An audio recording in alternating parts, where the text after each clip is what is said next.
बर' समाजाव मोनथाम फोरबो दङ बैसागु दमासि आरो काति गासा फोरबो बे मोनथाम फोरबोनि दिनै काति गासा सावनाय फोरबो काति गासा सावनाय फोरबोआ बर' हारिनि जोनोमजोंनो फैफानाय मोनसे फोरबो आबाद हुनायनि सिगां सिगां जेब्ला जोंना माइआ ओंखारगोन एम्फौ एनलाया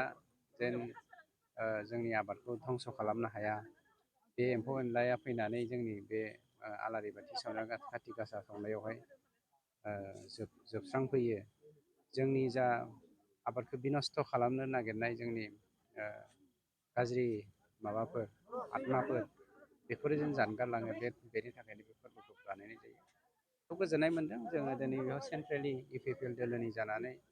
आरो आसाम गभर्नमेन्टनि जोंनि केबिनेट मन्त्रि मानब गेदेर बिदा गेदेर बिजय ब्रह्म बिथांनि बाहागो लाफानायजों लोगोसे जों बेवहाय हाबाफारिखौ खुंनो मोनदों इसोरा जों बर' हारिखौ आशीर्बाद गोनां मुलुगा जोनोम जानायनि बेसेबांबा दिफारेन्स थादोंब्लाबो जों बर' हारिया जे बेसेबां हाजार बोसोरनिफ्रायनो जोनोम जाबोदों रायजो जाबोदों आरो बे फोरबोखौ फालिबोबाय थादों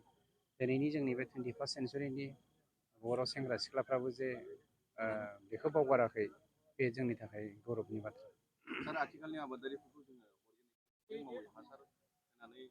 आबाद मावनायखौ नोंथांनि जा सोंथि बियो खोब मोजां सोंथि दिनै बांसिन जोंनि समाजनि गेजेराव जे केन्सारा सोदांदों बा गोसारदों बे केन्सार गोसारनायनि गुबै जाहोनानो जादों जों अर्गानिकनिफ्राय जानगारबोदों मोनसे समाव जोङो माइखौ मिलाव सौवामोन बाक्सा माइ जायोमोन रन्दै बरहा माइ ओंखाम जों जायोमोन फिथाइ सामथाइखौ जोङो गावनो मावनानै जायोमोन अर्गेनिक भाबै जोंनि आबादफ्रा 100% अर्गानिकमोन खिन्थु दिनैनि दिनाव अर्गेनिक होननाय बेसादखौ जों मोननो गैलिया नाथाय मोनसे खोब गोनां बाथ्राया जादों बर'फ्रा अर्गानिक होननाय बेसादनि सायाव खोब कनसियास जाबोदों गतिके नोंथांमोननि मिडियानि गेजेरजों अर्गानिक गावनि न'आवनो जा दखरसे हा दङ बेवहायनो मैगं थाइगं बानलु बायदिसिखौ मावनानै जोङो जेन मालाय गावनि आथिङाव गसंनानै थानो हायो बा सोनारनो हायो बेफोरबायदि आसा खालामनानै आं दिनैनि बे फोरबोनि गेजेरजों नोंथांमोननि मिडियानि गेजेरजों फोरमायदों बाजाज बाइक सालायनो मोजां मोनग्रा रायजो राजाफोरनि थाखाय मोनसे गोजोनथाव खौरां सेरफांगुरि बाजाज श'रुमा फुजा 2024 धामाका अफार होगासिनो दं